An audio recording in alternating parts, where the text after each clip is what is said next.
Jeff, watching Free Speech TV on the Dish Network in Fort Dodge, Iowa. Hey, Jeff, what's on your mind today?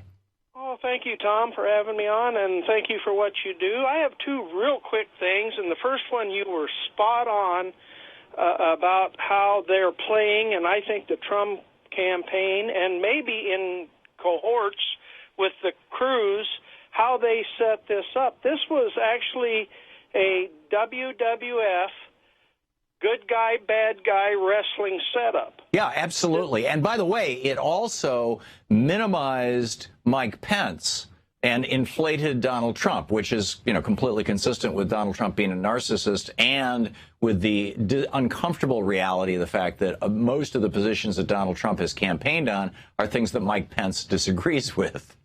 Yeah, so, I mean, you so they could set that whole thing aside. I watched professional wrestling for years, and you could see the storyline and all this being set up as it went down, and it's like the media today, we can't figure out what happened, why this happened. Well, they were played like a fiddle. Yep.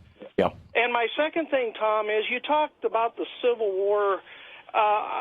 There's a thing that I believe that's happened here. I'm from Iowa, and I believe that the media, the conservative media, and especially up here in the Midwest and probably the Rust Belt, the local papers, the AM radio stations have mostly conservative people on them.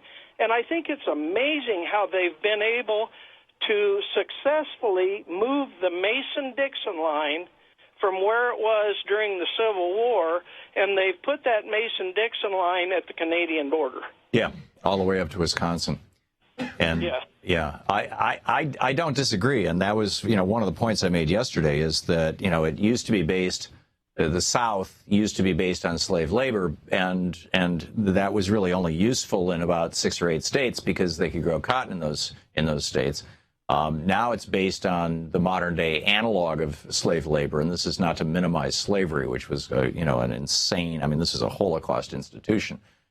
So, modern day, let's say cheap labor is not as, it's not quite as horrific, or it's not even close to being as horrific, but it's still, now the Republican Party is promoting cheap labor but it doesn't depend on the ability to grow cotton. You can have cheap labor, anywhere in the country. So if you can just convince the people of the state to vote against their best interest and make the state go right to work for less, for example, as Scott Walker did, and then you're in Fat City. Yeah, well, it's amazing the hatred that's for Hillary here in the Midwest and northern Iowa, where I come from, and it's just completely amazing where that's come from. And I don't know, we've had a lot of people, because there's down in Arkansas and the southern states, there's not a lot of work, so we've had a lot of people come up here, and mostly white, middle-aged men, and there's just this rampant hatred. It's kind of scary, you don't even like to say anything. And these people are dead serious about how much they hate, and, it's just completely scary. Yeah, it is. Don't ever underestimate. Michael Moore, I guess on Bill Maher's show, said, he thinks Trump is going to win. I think that there's a possibility, and it scares the hell out of me, and it should scare the hell out of all of us, and I agree with Michael Moore that we need to get out of the bubble and take this stuff seriously.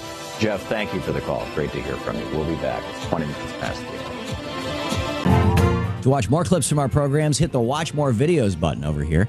And please be sure to hit the handy-dandy subscribe button so you'll always be up to date. Tag, you're it.